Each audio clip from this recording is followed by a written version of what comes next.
Hi everyone! Welcome to the Empath Tarot. It's another love reading, timeless and general. Take what resonates lang po. Maybe some part of the reading maka-resonate kayo, some part of it hindi. Tignan natin ngayon kung anong love connections, lessons in life, and guidance ang ating mababatid sa reading na to.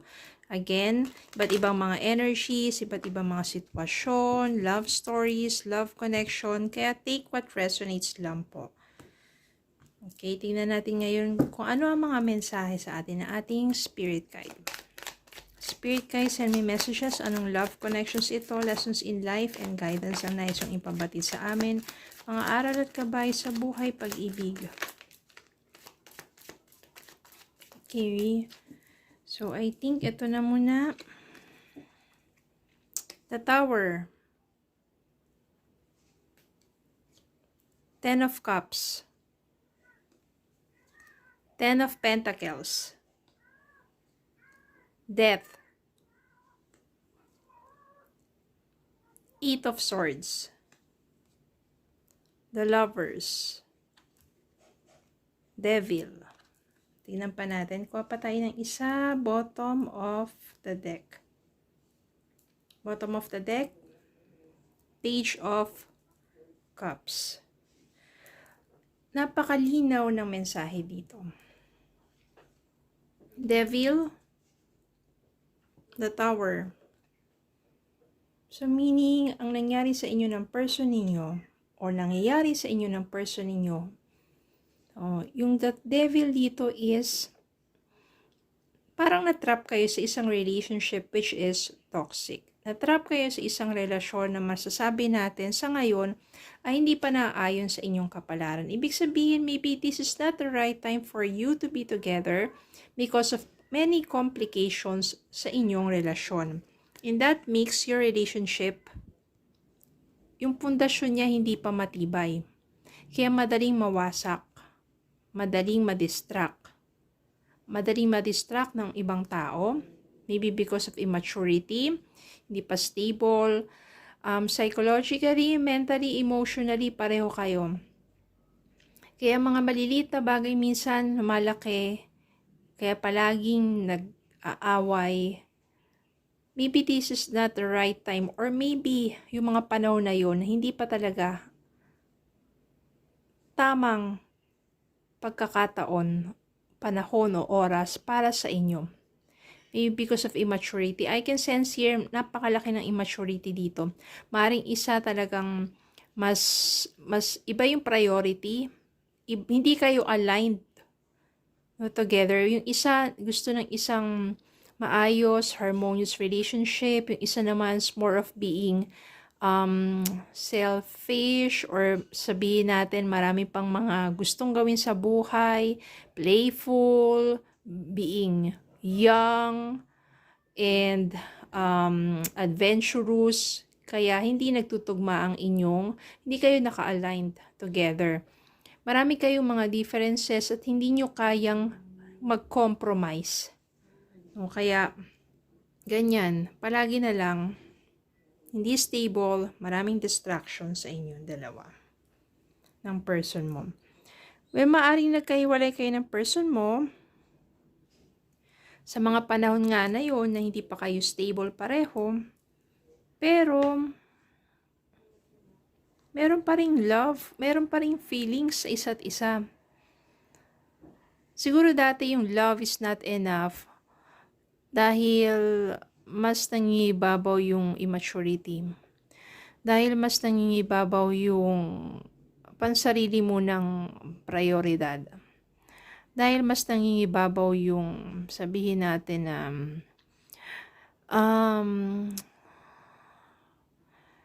pagiging selfish. Ganun.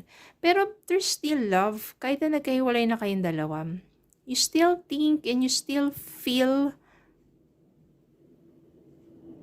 being in love. No, you still think of each other. Lumipas sa mga panahon, maaring nagkakaroon na ng transformation dito. Death means dito, pareho kayo eh. Doon nyo nare-realize na yung mga pagkakamali ninyo, pagkukulang, o sabihin natin, yung mga unti-unti na kayo nag-grow individually, unti-unti na kayo nagmamature individually. And as you grow, as you mature in life, doon na rin lumalawak ang understanding ninyo about life, about relationship, about love. Magtatagpo kayong dalawa. Lovers muli kayong magtatagpo. Sa hindi inaasahang pagkakataon, magugulat kayo, magtatagpo kayo somewhere in its divine timing. At doon yung mararamdaman ulit yung tibok ng puso ninyo. Pero this time, sabihin nyo, as you grow, as you mature, kakaiba, mas lalong tumindi. Mafe-feel ninyo, iba yung kaba ng puso ninyo, iba yung kaba ng dibdib ninyo, because you will feel so much love. Yung parang tinginan nyo pa lang sa isa't isa, di ba parang talagang binabalot na kayo ng lubos na pagmamahal. Pero, magkakaroon ng takot. Meron ditong fear. Baka maulit na naman yung dati. Baka kung sakasakali, magkabalikan kayo, mauuwi rin lang sa hindi pagkakunawaan, tapos magkakahiwalay din kayo, lalo kayong masasaktan kasi mahal na mahal yung isa't isa. Muli kayo nagtagpo pero merong fear, merong takot. All you have to do, kaya nandito sa 8 of Swords, is alisin yung takot na yun and try again. Kasi yung takot na yun nasa isip nyo lang. Paano kapag pinalagpas nyo yung pagkakataon na yun, hindi naman mangyayari yun. Kasi nga, you grow, you mature, you become more responsible in life. You have a better understanding of love and life. So, ibig sabihin, hindi na kayo magiging toxic sa isa't isa. Kaya, kailangan nyo lang tanggalin yung fear na yun, which is nandiyan lang naman sa isipan ninyo. Yung mga bagay na pwede namang hindi na ulit mangyari, kinakatakutan ninyo. You have to remove that negative thoughts. Okay, and that will lead you into the second time around. It will lead you into a very harmonious, full of love relationship and wealthy relationship. Pag lumabas tong dalawang 10 na to, 10 of Cups and 10 of Pentacles nito, napakasaya at maunlad na pagsasama. Hindi lang maunlad pagdating sa pagmamahalan, kundi maunlad sa mga material na bagay because you know how to compromise, you know how to support, you know how to understand each other at magtutulungan kayo, and it will lead you into a wealthy life together. You will build a family being wealthy, healthy, and full of love. Tignan natin kung anong mensahe para sa inyo.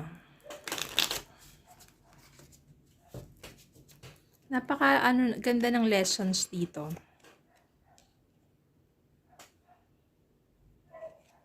Diba? Napakaganda ng lessons na ibinibigay dito. Divine timing.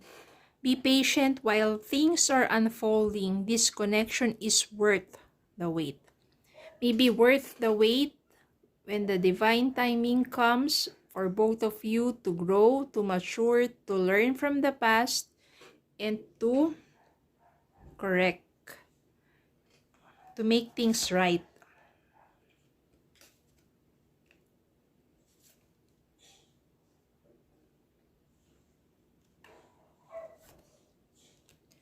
True love. This is the romance of a lifetime. True and lasting love is here for you. So, dito yung the lovers True love talaga. And divine timing para sa inyo. Tingnan pa natin ang message para sa inyo.